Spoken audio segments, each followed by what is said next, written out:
రైతు కూలీలకు రేవంత్ సర్కార్ గుడ్ న్యూస్ చెప్పింది. భూమి లేని నిరుపేదలకు నగదు బదిలీ చేస్తామని ప్రకటించింది. త్వరలోనే వారికి ఆర్థిక సాయం అందిస్తామని తెలియజేసింది.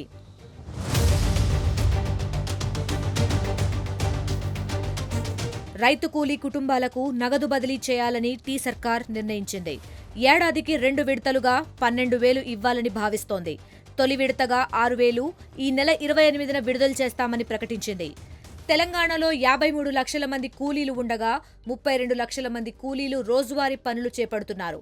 వారిలో 16 లక్షల మంది భూమి లేని కూలీలు ఉన్నట్లు అంచనా. వీరందరికీ 6,000 చొప్పున ఇవ్వాలంటే దాదాపు 1,000 కోట్లు అవసరమని రేవంత్ సర్కార్ అంచనా వేస్తోంది.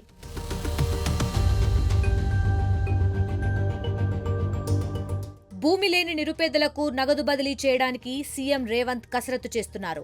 ఏ ప్రాతిపదికన లబ్ధిదారులకు ఆర్థిక సహాయం చేయాలన్న అంశంపై ఆయన అధికారులతో సమాలోచనలు జరుపుతున్నారు. సంక్రాంతి రోజున రైతులకు రైతు భరోసా నిధులు జమ చేయడానికి ప్లాన్ చేస్తున్నారు. వ్యవసాయ సాగుదారులందరికీ ఈ పథకాన్ని వర్తింపజేస్తారు.